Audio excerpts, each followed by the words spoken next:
அமெரிக்க அதிபர் ட்ரம்ப் திடீர்னு ஒரு மத்தியசம் பண்றாரு. ஈரானும் இஸ்ரேலும் போர் நிறுத்தம் பண்ணணும் அப்படின்னு. ஆக்சுவலாக போரில் உள்ள 2 பேரை போரிட்டு இருக்கிறது ஈரானும் இஸ்ரேலும் தான். ஆனால் அவங்க 2 பேருமே அறிவிக்கல போர் நிறுத்தம் அப்படின்னு. இவர் திடீர்னு வந்து சொல்றாரு, ட்ரம்ப் வந்து சொல்றாரு போர் நின்றுச்சு அப்படின்ற மாதிரி. உண்மையிலே போர் நின்றுதா இல்லை என்னதான் உண்மை பின்னணி? போர் நிற்கவே இல்லை. போர் வந்து கடந்த 24 மணி நேரத்தில் பார்த்தீங்க அப்படின்னா பல்வேறு தாக்குதல்கள் வந்து இஸ்ரேலும் நடத்தியிருக்கு, ஈரானும் நடத்தியிருக்கு. தொடர்ச்சியான தாக்குதல் நடந்துகிட்டே இருக்கு. இந்த பேச்சுவார்த்தைக்கு இல்லை இந்த ஸ்டேட்மெண்ட்டை அமெரிக்கா கொடுக்கறதுக்கு அவங்களுக்கு வந்து எந்த ஒரு அதிகாரமுமே கிடையாது. ஏற்கனவே இப்படி தான் நம்ம இந்தியாவுக்கும் பாகிஸ்தானுக்கும் இடையில ஒரு சின்ன முரண்பாடு வந்தப்போ, குறிப்பாக இந்தியா போய் நேரடியாக பாகிஸ்தானுக்குள்ள தாக்குதல் நடத்தும் போது இந்த போரை வந்து எஸ்கலேட் பண்ணாமல் நான் நிறுத்த சொன்னேன் அப்படிங்கிற மாதிரி அப்போவே வந்து ட்ரம்ப் வந்து ஸ்டேட்மெண்ட்லாம் கொடுத்து அது கான்ட்ரவர்சியாக மாறிச்சு. மோடி வந்து இல்லை பாகிஸ்தான் கெஞ்சினதுனால தான் நிறுத்தினேன்னு சொன்னார். ஒரு பெரிய கான்ட்ரவர்சி ஓடிட்டே இருந்துச்சு. இப்போவும் அதே கான்ட்ரவர்சி தான் ஓடுது. ஈரான் என்ன சொல்கிறாங்க அப்படின்னா, ஏன்ட்ட அமெரிக்கா கெஞ்சினாங்க, அதனால தான் அது நிறுத்தப்பட்டுச்சு அப்படிங்கிற மாதிரி வந்து, அதாவது தற்காலிகமாக போர் நிறுத்தத்துக்கான உடன்படிக்கை சீஸ்ஃபயருக்கு போகிறதுக்கான விஷயமாக ஈரான் தரப்புலேருந்து சொல்லப்படுது. இஸ்ரேல் தரப்பு என்ன சொல்லுது, அமெரிக்கா சொல்லியிருக்காங்க நாங்கள் வந்து இதை வந்து நிறுத்துகிறோம் சீஸ்ஃபயர் அப்படின்னு சொல்கிறாங்க. சீஸ்ஃபயர் அப்படின்னா இமீடியட்டாக அது நிற்கணும் அவசியம் கிடையாது, சண்டை நடந்துக்கிட்டே இருக்கும். பட் ஆனால் they will come in to a ceasefire, ஒரு ஒப்பந்தத்துக்குள்ளே வருவாங்க. இதில் கவனிக்க வேண்டிய விஷயம் என்னென்னா, அமெரிக்கா நேற்று தான் குண்டு போட்டுச்சு ஈரானுக்குள்ளே போய் 3 முக்கியமான நியூக்ளியர் தளங்களின் மீது குண்டு போட்டாங்க. அது வந்து மலைகளுக்கு அடியில் கிட்டத்தட்ட 60-70 அடிக்கு கீழே வந்து நியூக்ளியர் ப்ராசஸ் பண்ணக்கூடிய இடம்.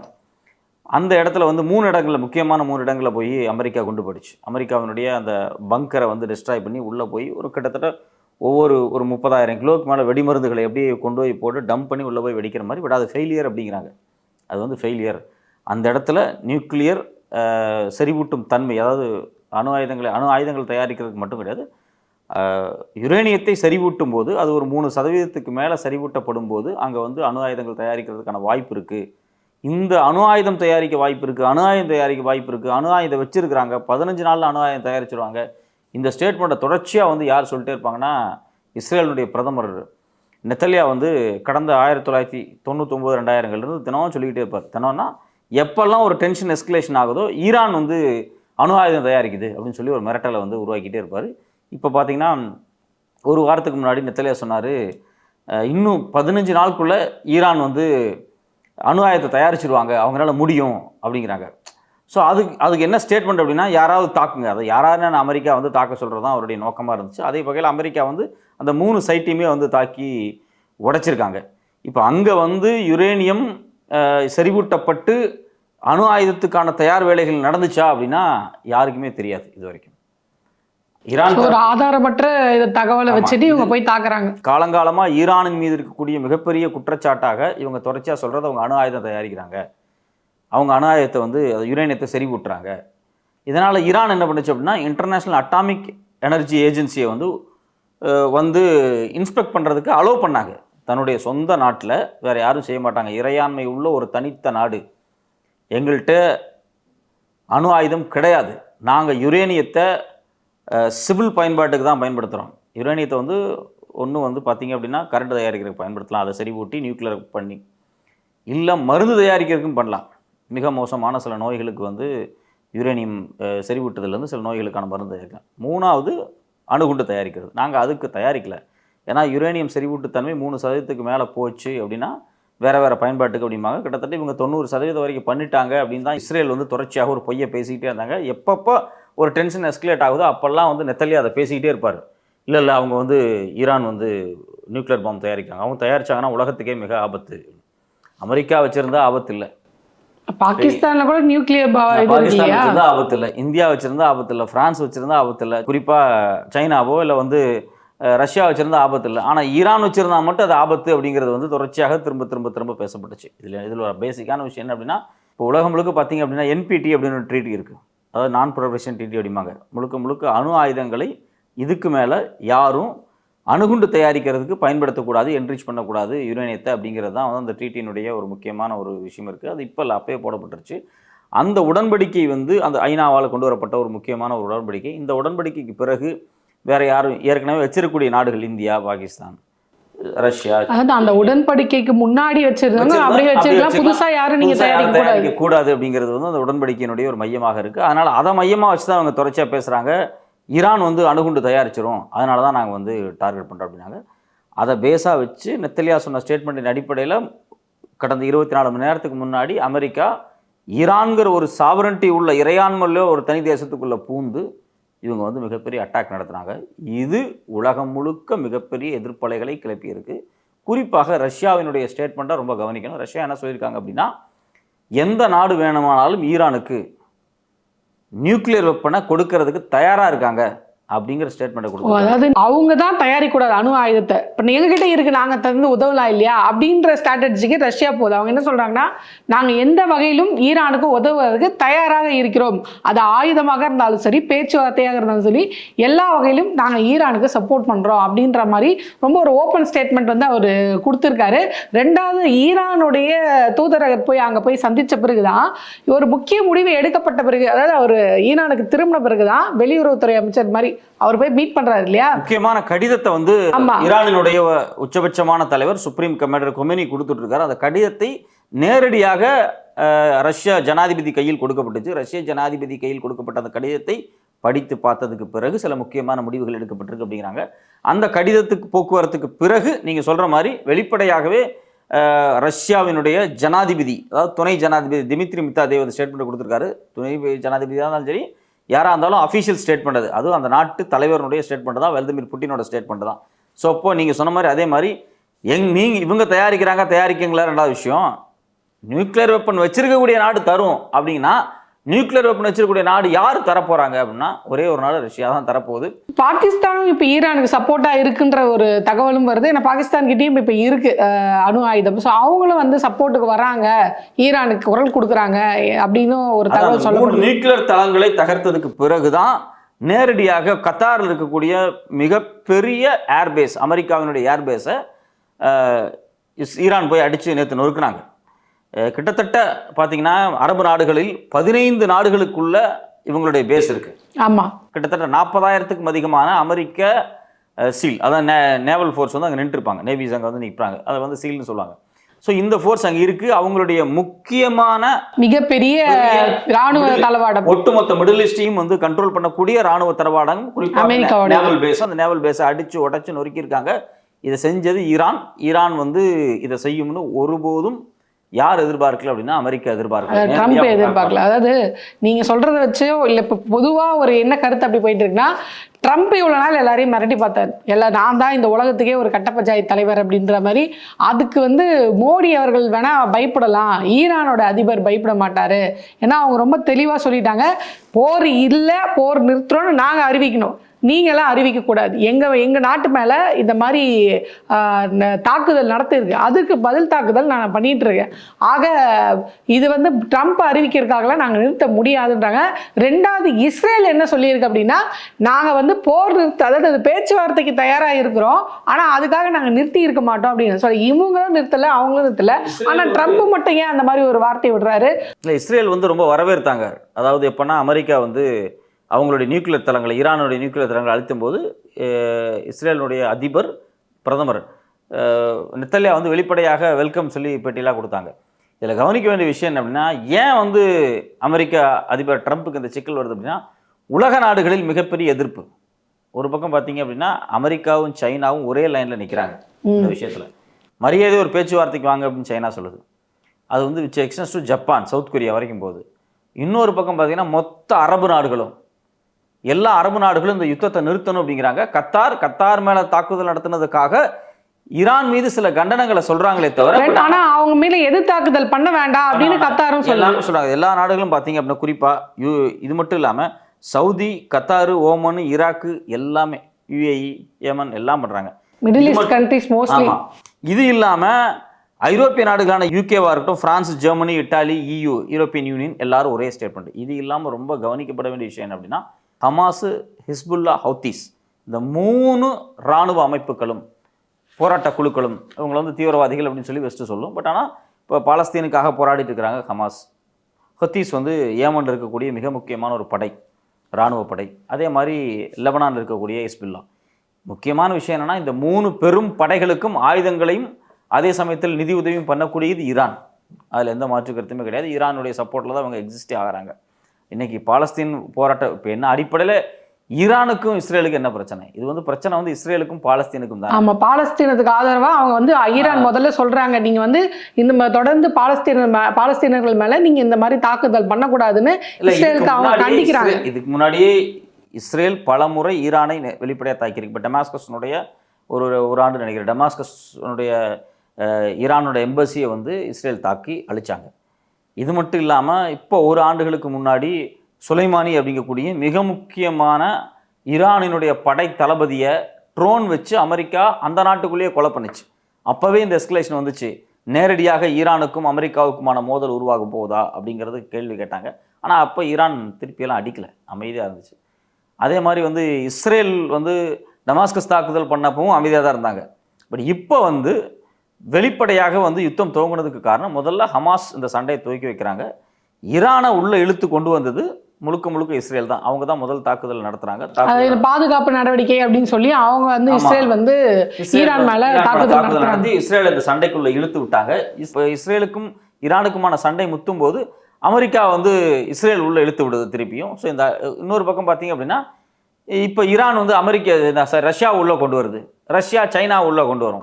இதுதான் அண்ணாமலை அவர்கள் சொன்னாரா, 0.01 இருக்க ஒரு இன மக்களை வந்து 4 நாடு சேர்ந்து அடிக்குது அப்படின்னு முருகர் மாநாட்டில் கூட அவர் பேசியிருந்தார். அதாவது 1 கோடி மக்கள் கூட கிடையாது, மிகப்பெரிய தமிழ்நாட்டு அளவு கூட நிலப்பரப்பு கிடையாது. ஆனால் அந்த நாடு இன்னைக்கு வந்து எல்லாத்தையும் கண்ட்ரோல் பண்ணுது. அப்படின்னா ஒரு சின்ன விஷயம், ஒரு பொறுக்கி ஒரு ரவுடி இருப்பான் ஒரு தெருவில் உட்காந்துக்கிட்டு, அவன் ஒரு ஆள் தான். அந்த தெருவில் 50 பேர் யோக்கியம் இருப்பான். ஆனால் அந்த ஒருத்தன் எல்லாத்துட்டையும் சில்லறத்தனம் பண்ணுவான். அந்த எல்லாத்துட்டையும் அவன் சில்லறத்தனம் பண்றதுனால அந்த பொறுக்கி வந்து நல்லவன் ஆயிட முடியாது. அவன் ஒருத்தனா இருக்கான்றத நல்லவன் ஆயிட முடியுமா? ஐயோ, ஒருத்தனா இருக்கான்ப்பா, பொறுக்கிப்பா, அவன் அடிக்காதீங்கப்பா, நான் விட்டுற முடியும். இஸ்ரேல் அப்படிங்கிறது வெளிப்படையாகவே ஒரு பொறுக்கி நாடு. அது வந்து ரொம்ப அட்ராசிட்டி பண்ணக்கூடிய ஒரு நாடு. முழுக்க அமெரிக்காவினுடைய வெப்பன்ஸை வாங்கிட்டு எல்லா அயோக்கியத்தனம் பண்ணக்கூடிய ஒரு நாடு.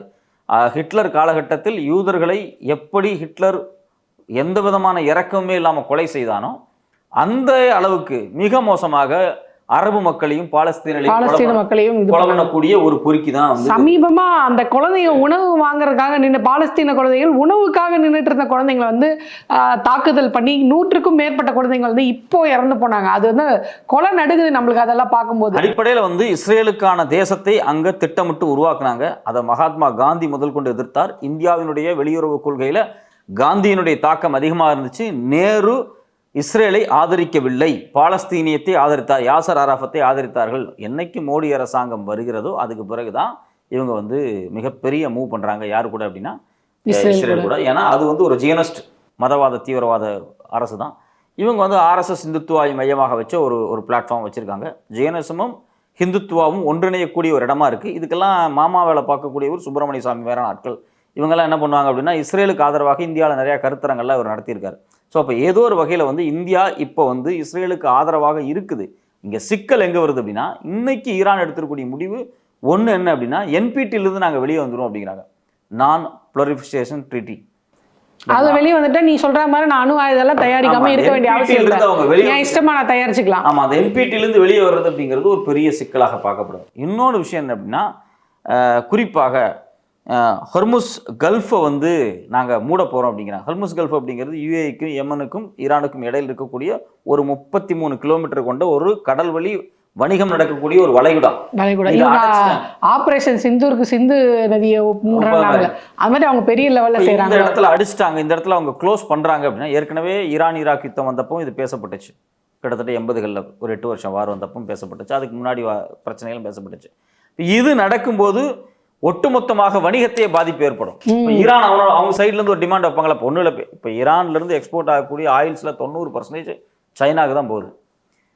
சைனாவுக்கு போகக்கூடிய ஆயில்ஸ் இவங்க என்ன பண்ணுவாங்க அப்படின்னா, நான் உங்களுக்கு இவ்வளோ ஆயில் தர்றேன், நான் உங்களோட இவ்வளோ சர்வதேச ட்ரேட் பண்ணுறேன், நீங்கள் வந்து இந்த விஷயத்தை வந்து எனக்கு வந்து ஹெல்ப் பண்ணுங்க அப்படின்னு தான் அவங்க சொல்லுவாங்க. அல்லது என் சைடு ஒரு சாஃப்ட் கார்னர் எடுங்கன்னு தான் சொல்லுவாங்க. நியாயப்படி அப்படி தான் நடக்கும்.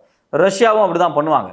ஸோ அப்போது ஒரு பக்கம் இவங்க எக்ஸ்போர்ட்டை வந்து என்றைக்கும் தடை பண்ணிக்க மாட்டாங்க. அவங்க ஒரு செல்ஃப் சூசைட்லாம் பண்ணிக்க மாட்டாங்க. அவங்க அந்த கல்ஃபை தடை பண்ணாலும் அவங்களுடைய வணிகத்தை பாதுகாத்துட்டு இந்த கல்ஃப் வழியா நடக்கக்கூடிய மற்ற வணிகங்களை ஸ்டாப் பண்றாங்க. அப்படிங்கும்போது மிக மோசமான பாதிப்பு. அதாவது அந்த தடைன்றது மற்ற நாடுகளுக்காக இருக்கும். ஆமா, இருக்கும். அப்போ இது வந்து ஒரு மோசமான பாதிப்பை ஏற்படுத்தும்.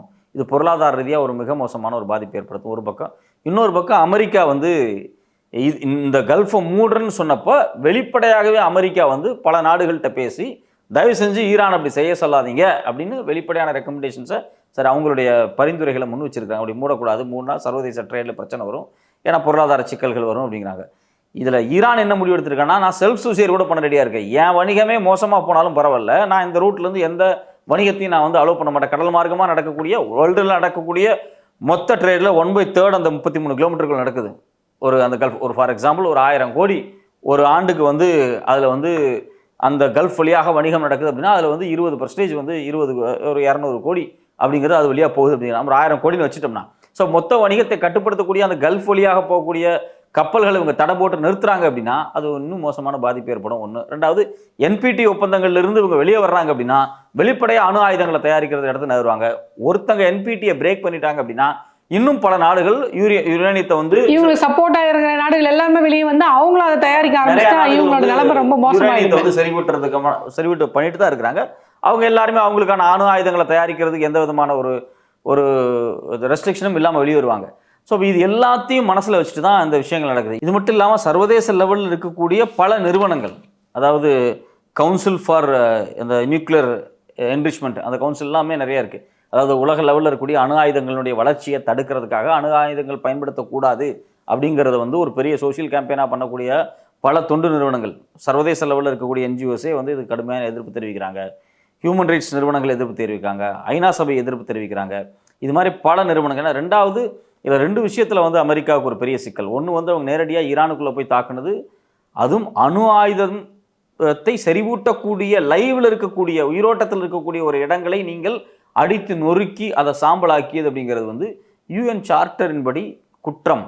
போர் விதிகளின்படி 2 நாடுகளுக்கு இடையில் நடக்கூடிய போர் நடக்கும்போது நீங்கள் உள்ளே போகக்கூடாது, UN சார்ட்டர் படி போகக்கூடாது, அன்னசரியாக நீங்கள் போனது மிகப்பெரிய தவறு. இதனால் ட்ரம்ப்பினுடைய ரிப்பப்ளிக்கன் பார்ட்டிஸ்லேயே எதிர்ப்பு இருக்குது.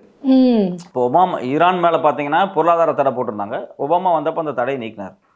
ஒபாமாவுக்கு பிறகு ட்ரம்ப் வர்றப்போ மறுபடியும் தடை போட்டார். ட்ரம்ப் போயிட்டு பைடன் வந்தப்போ தடை நீக்கினார். திருப்பி ட்ரம்ப் வந்தோடனே மறுபடியும் தடையை போட்டிருக்காரு. ஸோ விஷயம் என்ன அப்படின்னா, அந்த கண்ட்ரிக்குள்ளேயே ஈரான் குறித்து ஒரு முரண் கருத்து ஒருமித்தமான கருத்து இல்லை, முரணான கருத்து. அவங்க பார்ட்டிக்குள்ளேயே அந்த டிஃபரன்ஸ் இருக்கு. இப்போ கமலா ஹாரிஸோ இல்லை மற்றவங்களோ இதை ஏற்கலை, செனட் மெம்பர்ஸ் நிறைய பேர் இருக்கலாம். ஆனால் அமெரிக்காவில் இருக்கக்கூடிய யூத லாபிகள் இருக்கு இல்லையா, அந்த யூத லாபிகள் இதை ஒரு நெருக்கத்துக்கு உள்ளாகுது. குறிப்பாக சொல்ல போனால் அமெரிக்காவில் இருக்கக்கூடிய American Israel public affairs committee அப்படின்னு ஒரு கமிட்டி இருக்குது. இந்த கமிட்டி தான் சக்தி வாய்ந்த யூத லாபி, அமெரிக்காவில் இருக்கக்கூடிய லாபி. இவங்க பொலிட்டிக்கலாக இவங்களுடைய மெம்பர்ஸை செனட் மெம்பர்ஸ் ஆக்கி உள்ளே உட்கார வச்சுருக்காங்க. இன்னும் சொல்ல போனால் ட்ரம்ப்பினுடைய மருமகன் ஒரு யூதர்.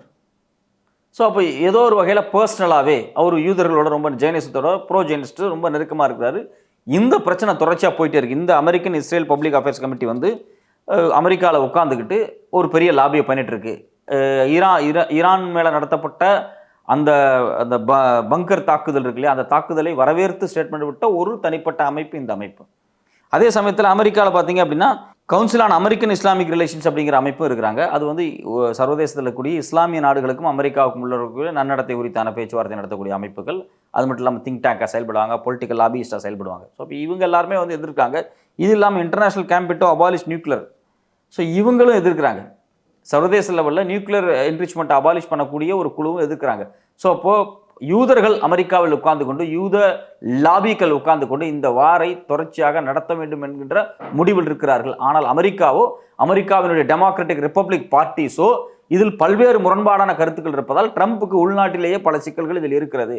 இன்னொரு பக்கம் வெளிப்படையாக ஈரான் அவங்க வந்து தாக்குதல் தீவிரப்படுத்துகிறாங்க. அதே சமயத்தில் வந்து மிக முக்கியமான கல்ஃபுகளை வந்து கப்பல் போக்குவரத்து போக விடாமல் தடை பண்ணி ஒரு பொருளாதார நெருக்கடி ஒரு பக்கம் உருவாக்குறாங்க. இன்னொரு பக்கம் ரஷ்யா, சீனா மாதிரியான நாடுகள் வெளிப்படையான ஆதரவு கொடுக்குறாங்க. எல்லாமே வந்து ட்ரம்ப்பை வந்து ஏதோ ஒரு வகையில் வந்து ஒரு நெருக்கடிக்கு உள்ளாக்குது. ஆனால் ட்ரம்ப் மாதிரியான ஒரு சமம் தன்மையோடு இல்லாத நபர்கள், அதாவது ஒரு சமமான சிந்தனையோடு சமநிலையோடு சிந்தனை இல்லாத மனிதர்கள் வந்து என்ன வேணாலும் செய்வாங்க. பட் ஆனால் இருந்தாலும் பெரிய நெருக்கடி அவருக்கு வருது. ஆனால் இந்த யுத்தம் வந்து சீஸ்ஃபயர்னு சொன்னாலும் இன்னும் தொடர்ச்சியாக நடந்துக்கிட்டு தான் இருக்குது. மேபி இந்த யுத்தம் முடியாது. இது வந்து இன்னுமே பெரிய யுத்தமாக மாறுறது கூட வாய்ப்பு. இந்த 3ஆம் உலக போரா மாறுறதுக்கான வாய்ப்பு இருக்கு. ஏன்னா மற்ற நாடுகள்லாம் அடுத்தடுத்து தொடர்ந்து ஈரானுக்கு ஒரு பக்கம் சப்போர்ட் கொடுத்துட்டே இருக்காங்க. ஸோ இது வந்து 3ஆம் உலக போரா மாறுறதுக்கான வாய்ப்பு இருக்கு அப்படின்னு சொல்லப்படுது. 1960, 70, 67 நினைக்கிறேன் நடந்த இதே மாதிரி தான் இஸ்ரேல் மீது அரபு நாடுகள் ஒரு மிகப்பெரிய தாக்குதல் நடத்தும் போது அமெரிக்கா ஃபுல் ஃப்ளெஜ்டாக உள்ள இறங்கி அடித்து அன்னைக்கு இஸ்ரேல் ஒரு சிறு பகுதியாக இருந்துச்சு, ஒரு டிஸ்ட்ரிக்ட் லெவலில் இருந்துச்சு தமிழ்நாட்டில். அது தன்னுடைய கோலான் ஹைட்ஸாக இருக்கட்டும், இல்லை வந்து பேங்காக இருக்கட்டும், இது மாதிரி பல இடங்களை வந்து அவங்க தான் அப்போ தான் பிடிச்சி அதை எக்ஸ்டெண்ட் பண்ணாங்க. அப்போ வந்து வெளிப்படையாகவே வந்து ஈஜிப்டாக இருக்கட்டும், இல்லை மற்ற நாடுகள் எல்லாமே வந்து பின்வாங்கினாங்க, சிரியா எல்லாமே பின்வாங்கினாங்க. ஸோ அது மாதிரியான ஒரு சிக்கல்கள் திருப்பி ஏற்படுமா? அன்னைக்கு அரபு நாடுகள் மொத்தமாக நின்று சண்டை போட்டாங்க, இன்னைக்கு ஈரான் மட்டும்தான் நின்று சண்டை போடுது. ஆனால் அன்னைக்கு அரபு நாடுகளும் சேர்ந்து சண்டை போட்டதோட இன்னைக்கு ஈரான் வலுவாக சண்டை போடுது. ஏன்னா ஈரான் வந்து ஒரு சக்தி வாய்ந்த உள்நாட்டு ஒரு ஒரு ஒரு இரும்பு நாடாக அது இருக்கிறது. ஈரான் மேலே பல கான்ட்ரவர்சிஸ் இருக்குது. ஈரான் குறிப்பாக இஸ்லாமிக் ரெவல்யூஷன் 1971 இஸ்லாமிக் ரெவல்யூஷனுக்கு பிறகு பெண்களுக்கான உரிமைகள், குறிப்பாக ஓட்டுரிமையை ஒரு காலகட்டம் மறுக்கப்பட்டுச்சு. அவங்க ஹிஜாப் போடணும், இன்றைக்கி வரைக்கும் அவங்களுக்கு கம்பல்சரியான சட்டங்கள் இருக்குது. அந்த சட்டத்துக்கு எதிராக பெண்கள் தீக்குளிச்சு சர்வதேச லெவலில் இஷ்யூஸ் கிளப்பிட்டு தான் இருக்காங்க. இதெல்லாம் ஒரு பக்கம் இருக்க தான் செய்யுது. ஏன்னா அது வந்து ஒரு இஸ்லாமிக் நாடு, இஸ்லாமிய சட்டத்திட்டம் சரியத்தின் அடிப்படையிலாம் ஆட்சி நடக்குது. ஆனால் 70களுக்கு முன்னாடி அது வந்து இஸ்லாமிய நாடாக, இஸ்லாமிய சரியத் சட்டத்தின் அடிப்படையிலான நாடால ஒரு வெஸ்டர்ன் அப்ரோச்சில் இருந்துச்சு, ஒரு லிபரல் அப்ரோச்சில் இருந்துச்சு. அந்த வெஸ்டர்ன் அப்ரோச் அப்படிங்கிறது கலாச்சார பண்பாட்டு ரீதியாக என்ன எதுக்கு அப்படிங்கிறது விவாதத்துக்குரிய விஷயம். ஆனால் இவங்க முழுக்க என்ன பண்ணுறாங்க அப்படின்னா, ஏதாவது ஒரு வகையில் அந்த நாட்டை ஒரு முதலாளித்துவ நாடாக மாற்றணும் அப்படிங்கிறது அவங்களோட பெரிய எண்ணமாக இருந்துச்சு. 1950 53லேருந்து அந்த பிரச்சனை விட்டுருக்கு. 51 நினைக்கிறேன், 51லேயே அன்னைக்கு இருந்த பிரதமர் வந்து இங்கிலாந்துக்கும் அமெரிக்காவுக்கும் மற்ற நாடு பிரான்ஸுக்கும் சொந்தமான ஆயில் நிறுவனங்களை தேசிய உடைமையாக்கி அதை ஒரே இரவில் வந்து தேசிய உடைமை ஆக்கிட்டார். பிற்பாடு அவருடைய ஆட்சியை வந்து கவிழ்த்தாங்க. 1953 கவுத்துட்டு வழக்கம் போல் அமெரிக்கா சிஐஏவும் M16 தனக்கு பொம்மையாக ஒரு அரசாங்கத்தை எங்கே உருவாக்குனாங்கன்னா ஈரானில் உருவாக்கி ஒரு லிபரல் கல்ச்சரை வந்து உருவாக்கி, அதே சமயத்தில் வந்து அங்கே இருக்கக்கூடிய எண்ணெய் வளங்களை சுரண்டி சாப்பிட்டுக்கிட்டு இருந்தாங்க. அப்போ தான் அது மட்டும் இல்லாமல் அங்கே ஒரு மன்னராட்சி அங்கே தொடர்ச்சியாகவே இருந்துச்சு. அந்த மன்னராட்சி முழுக்க பார்த்தீங்க அப்படின்னா வெஸ்டர்ன் ஐரோப்பிய அமெரிக்க சாதகமாக இருந்துச்சு. ஐரோப்பிய அமெரிக்க சாதகம்னு அங்கே இருக்கக்கூடிய பெரும் முதலாளிகள் இங்கே வந்து எண்ணெய் வளங்களை சுரண்டி மிகப்பெரிய லாபத்தை அடைஞ்சிக்கிறக்கூடிய இடமா இருந்துச்சு. அதை வந்து இஸ்லாமிக் ரெவல்யூஷன் மூலியமாக மாற்றி அமைக்கப்படுது. அதுக்கப்புறம் பிற்பாடு அந்த கடுப்பும் கோவம் இன்னைக்கு வரைக்கும் வெஸ்ட்டுக்கு இருக்கு. ஈரான் அப்படிங்கிற ஒரு நாடு தனித்துவமா இருக்கக்கூடாது. இப்ப ஈராக்க காலி பண்ணாங்களா அமெரிக்கா, சதாம் ஹுசைன் வந்து அணு ஆயுதம் வச்சிருக்காரு, இவ்வளவு பெரிய சண்டையை போட்டல அந்த நாட்டையே அழிச்சு அவர் இறந்த பிறகு ஒண்ணுமே இல்லையா, அந்த நாட்டினுடைய ஒரு ஜனாதிபதியை நீங்க தூக்குல தொங்க விட்டீங்கல்ல. பட் நீங்க வந்து அந்த நாட்டுல போய் என்ன நீங்க அணு ஆயுதம் கண்டுபிடிச்சீங்க? ஒண்ணுமே இல்லை. இப்ப நீ போய் ஈரான் அடிச்சிருக்க, மூணு முக்கியமான இடங்களை நீ காலி பண்ணிருக்க. அப்ப அங்க எவ்வளவு நீ அணு ஆயுதத்தை எடுத்த கண்டுபிடிச்சு? அங்க அணு ஆயுதம் உண்மையிலேயே வந்து ஒரு லைவ் என்ரிச்மெண்ட் இருந்துச்சு அப்படின்னா அது மேல ஒரு குண்டு போடும்போது மிகப்பெரிய அழிவு, ஒரு அணு ஆயுத அழிப்பு. அப்ப அமெரிக்கா போய் அந்த இடத்துல குண்டு போடுது அப்படின்னா அங்க எதுவுமே இல்லைன்னு அர்த்தம். ஏதாவது அங்க அணு ஆயுதங்கள் செஞ்சுக்கிட்டு இருந்தாலோ யுரேனியத்தை வந்து என்ரிச் பண்ணிட்டு இருந்தாலோ அது குண்டு போடும்போது அது இன்னுமே பெரிய இஷ்யூவாக மாறிடும். ஏன்னா அந்த இடமே மிக மோசமான அழிவு ஏற்படுத்தும், ஒரு தேசமே அழியறதுக்கான வாய்ப்பு இருக்கு. ஸோ அதனால வந்து அந்த இடத்துல எந்த என்ரிச்மெண்ட்டுமே நடக்கல. ஆனா நாங்க உள்ள வந்து குண்டு போடுவோம்னு ஒரு மிரட்டல் தோணில் தான் அவங்க இப்போ செஞ்சுருக்கிறாங்க. இவங்க நாங்கள் ஈரான் வந்து உண்மையிலேயே அங்கே வந்து யுரேனியத்தை வந்து என்ரிச் பண்ணுறாங்க, நாங்கள் கண்டுபிடிச்சிட்டோம் போய் குண்டை போடுறோம் அப்படிங்கிறதெல்லாம் இல்லை, சும்மா பயம் காட்டுறாங்க. ஆமாம், இப்போ ஒன்றும் இல்லை. இப்போ இந்த இடத்துல நம்ம வந்து யுரேனியத்தை என்ரிச் பண்ணிட்டு இருக்கோம், அந்த ப்ராசஸ் நடந்துட்டு இருக்கு அப்படின்னா இங்கே ஒரு குண்டு போட்டால் என்ன ஆகும்? வெளியே அறிவிக்கணும்ல. பாப்பா இது வந்து இங்கே கண்டிப்பாக அமெரிக்காவுக்கு தெரிஞ்சிருக்கு அங்க வந்து என்ரிச்மெண்ட் நடக்கல அப்படின்னு. அதாவது அமெரிக்கா போட்ட குண்டுக்கு இப்ப எல்லாம் என்ன கமெண்ட்ஸ் போயிட்டு இருக்கு அப்படின்னா, ஏன்டா தேவையில்லாம ஈரான்ல போய் ஒரு கிணறு தோண்டிட்டு வந்திருக்க அப்படின்னு அமெரிக்கா போட்ட குண்டுக்கு விமர்சனம் பண்ணிட்டு இருக்காங்க. ஸோ அப்ப இது வந்து வெளிப்படையான வந்து ஒரு பக்கம் இஸ்ரேலினுடைய ரவுடித்தனம் பொறுக்கித்தனம், இன்னொரு பக்கம் அமெரிக்காவினுடைய கட்ட பஞ்சாயத்து. இது முழுக்க ஈரானுக்குள்ள இருக்கக்கூடிய உள் முரண்பாடுகளை கூர்மைப்படுத்துறது படுத்தாத அவங்க விஷயம். அது ஒரு தனித்த சாவரண்டியில் ஒரு நாடு, அது அந்த நாட்டு மக்கள். இப்போ அந்த நாட்டில் கூடிய மத தலைவரோ கம்யூனி மேலே அவங்களுக்கு முரண்பாடு இருந்துச்சுன்னா அந்த மக்கள் அதை பார்த்துக்குவாங்க. நீ ஒன்றும் அங்கே போய் கிளிக்க வேண்டிய அவசியம் கிடையாது. நீ பெரிய ஜனநாயகம் கிடையாது. ஊரில் இருக்கவெல்லாம் தப்பு பண்ணுறான், நீ அடுத்தவங்க வீட்டுக்குள்ளே போய் வந்து நீ சட்டை பிடிக்கக்கூடாது. ஸோ அப்போ இந்த வேலையை வந்து அவர் வந்து ஒரு ஜஸ்டிஃபிகேஷனுக்கான முயற்சி பண்ணுறாங்க. அந்த ஜஸ்டிஃபிகேஷனுக்கான காலம்லாம் முடிஞ்சிருச்சு. உண்மையிலே ஈரான் வந்து ரொம்ப பொறுமையாக வெயிட் பண்ணிட்டு இருந்துச்சு இது மாதிரியான ஒரு தருணத்துக்கு தான். உண்மையிலே யுத்தத்தை துவங்கினது ஈரான் அல்ல. இந்த யுத்தம் இப்படி தான் போகணும் ஈரானுக்கும் தெரியும். கண்டிப்பாக ஒரு நாள் அவர்கள் என் வீட்டு வாசல் கதவை உடைப்பார்கள் என்று ஈரானுக்கு தெளிவாக தெரியும். அந்த நாளுக்காக ஈரான் காத்து கொண்டிருந்தது. இந்த நாளுக்காக தான் ஈரான் காத்து கொண்டிருந்தது. எப்ப கையை வைப்பேன் தான் நான் பார்த்துட்டு இருந்தேன், கையை வச்சுட்டல மாடா மகனே அப்படின்ற மாதிரி அவர் ஆரம்பிச்சிட்டாங்க. இந்த யுத்தம் அப்படிங்கிறது இப்போதைக்கு முடியாது. பொறுத்திருந்து பார்ப்போம் என்ன நடக்குதுன்னு.